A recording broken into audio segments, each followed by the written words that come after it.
O Flávio Bolsonaro é aquele filho que superou o pai, é o discípulo que superou o mestre, né? O Flávio Bolsonaro não apenas cometeu a maior parte dos crimes de rachadinha que a gente escreveu aqui no mandato dele de deputado estadual no Rio de Janeiro, como quando se tornou senador, ele se tornou um operador político. E um operador político de negócios também. O Flávio Bolsonaro constituiu um escritório chamado Flávio Bolsonaro Advocacia. Esse escritório é tocado por uma moça que trabalha com o senhor Willer Tomás. O Willer Tomás é um advogado que fez lobby pro pessoal da JBS Friboi e foi preso durante a Operação Lava Jato. Flávio e Willer Tomás foram comemorar nos Estados Unidos a vitória do Trump e sacaram 2,5 milhões de reais, ali em dólares, né, só fazer a conversão, para curtirem num cassino. O Willer Tomás, ele tentou roubar a casa do Richarlison, tomar na mão grande a casa do Richarlison numa ilha, ali no litoral do Rio de Janeiro, em nome do Flávio Bolsonaro. E esse escritório do Flávio Bolsonaro foi agora arrolado no escândalo do INSS.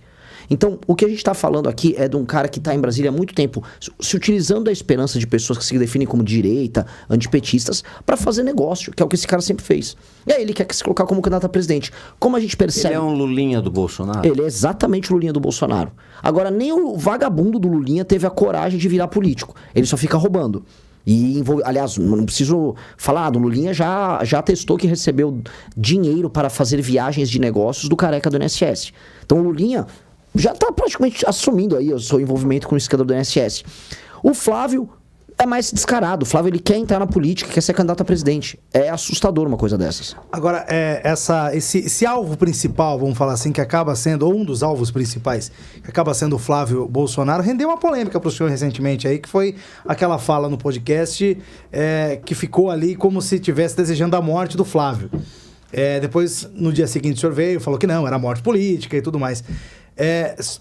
É mais ou menos essa linha que você vai seguir na campanha, por exemplo, de mais provocativo, mais ataque para ganhar ainda mais relevância? Pior que não. Ali eu tava... Você pega o contexto da minha fala, claramente eu tava falando da morte política do Bolsonaro, do tipo, o bolsonarismo precisa morrer. O bolsonarismo é uma doença. A direita brasileira tem uma doença. É uma doença que impede as pessoas de tomarem decisões inteligentes que não só derrotem a esquerda, mas que desenvolvam o Brasil. Essa doença, que é o bolsonarismo, vou repetir, precisa morrer. É uma doença que faz mal pra gente. E ela se expressa em muitas coisas. Aqui em Sorocaba vocês tiveram o Manga, que é uma versão disso. É um cara que, enquanto a cidade estava desindustrializando, aumentando o número de moradores de rua, ficava gravando vídeo de TikTok, pulando pra lá e pra cá, roubando a atenção das pessoas. As pessoas ficavam, nossa, que legal, e não viam os problemas acontecerem. Escândalos de corrupção. Então, esse problema precisa desaparecer, morrer.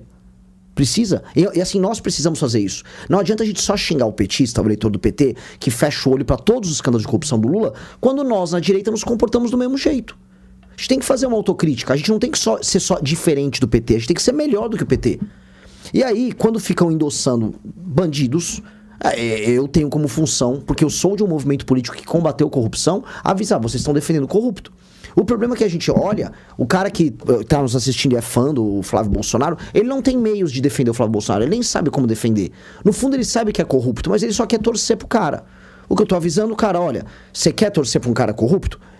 Eu participarei das eleições, eu vou deixar bem claro, você tá votando num ladrão. Vote um ladrão conscientemente, vou votar 22 num ladrão. Beleza, igual o cara que vota 13 num ladrão. Só não venha me falar que você tá fazendo isso porque é uma decisão patriótica ou porque você ama o Brasil. Não, você tá fazendo isso porque você gosta do cara. E outra coisa, paixão de homem é um negócio complicado. Os caras são apaixonados por eles. Então, tá apaixonado pelo Bolsonaro, faça e volta por paixão. Mas não venha falar que é por razão. Curiosamente, por mais que eu tenha essas opiniões duras, não é isso que está me fazendo, vamos dizer, rodar o Brasil. Eu sou hoje o pré-candidato a presidente com o maior número de propostas e proposições. Eu rodei o Nordeste falando basicamente sobre diminuição do número de municípios, reforma administrativa, fim do Bolsa Família no modelo que a gente conhece. E isso vem sendo interessante. Mas, naturalmente, sou instado a falar, o que você acha do Lula? Eu vou lá falar. O que você acha do Flávio? Eu vou falar. Agora, saiu uma Real Time Big Data hoje, que o senhor pontuou no eventual segundo turno, com 18% contra o Lula. O senhor vê crescimento desde que foi anunciada essa pré-candidatura? A gente conversou com o Kim recentemente e aí eu até perguntei para ele sobre um eventual segundo turno, caso o senhor não conseguisse chegar ao segundo turno, a quem o senhor apoiaria? E ele falou, não tem hipótese, ele vai estar no segundo turno. Falei, mas no eventual... Não, ele vai estar no segundo turno. Então como é que o senhor pretende crescer a partir desses 18% hoje da Real Time Big Data? Eu não levo a Real Time Big Data a sério. É complicado falar isso, eu sou um pré-candidato a presidente, mas 70% das pesquisas, dos institutos de pesquisa no Brasil, são institutos que estão à venda. Não são sérios. Então, quando vem um Real-Time Big Data, eu conheço o instituto. Não levo a sério. Assim como eu não levo a sério outros tantos. Eu não levo a sério Paraná Pesquisa, por exemplo. Por diversas razões. Não vou aqui... Tenho que tomar cuidado para não cruzar uma linha. Mas certos institutos, como o Quest, ou Datafolha, ou Atlas, eu olho e levo a sério. São institutos sérios que têm um trabalho sério de mercado. Outros, eu não posso usar, vamos dizer, os mesmos termos. Na Atlas e na Quest, eu venho subindo consistentemente. Não exponencialmente, mas consistentemente. E o que essas pesquisas demonstram? Que eu cresço e vou especialmente bem nas gerações mais novas e pessoas com boa escolaridade. E eu acho que isso é um sintoma de um fenômeno político novo. Por quê? O Milley começou com homens jovens, o Trump começou com homens jovens, o próprio Bolsonaro começou com homens jovens.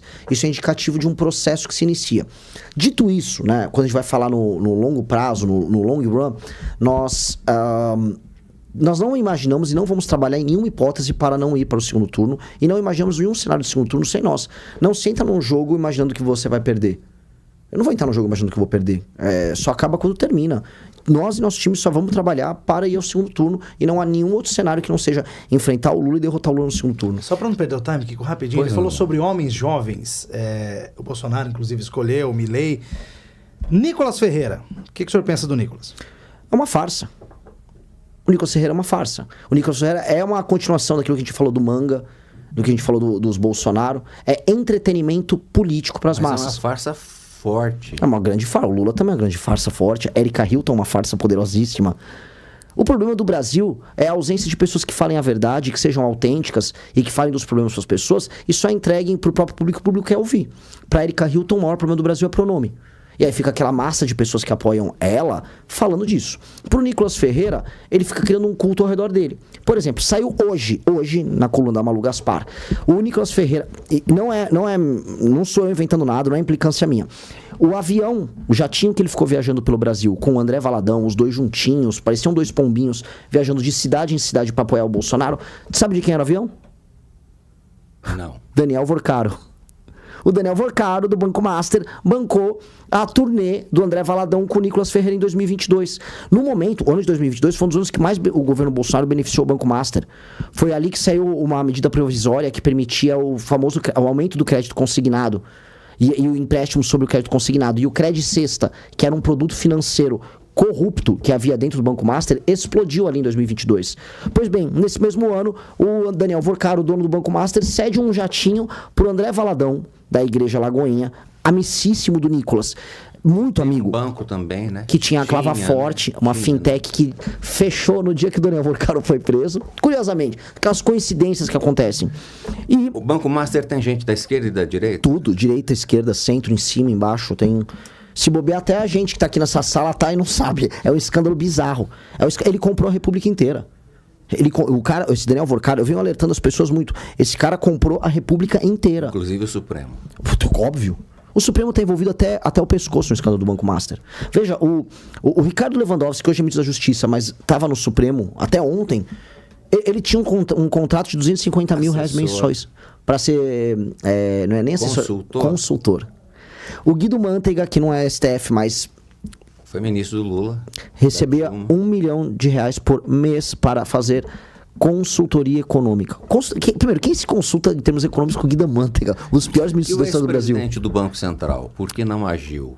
O Roberto Campos. Excelentes perguntas. Ele não agiu porque ele foi um dos primeiros a se tornar amigo do Daniel Vorcaro.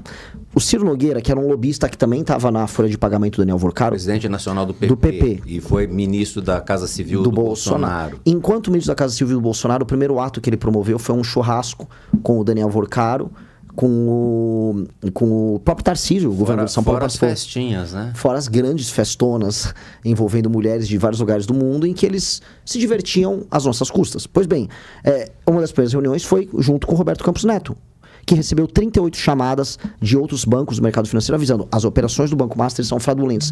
E o Roberto Campos Neto não fez nada, ele esqueceu.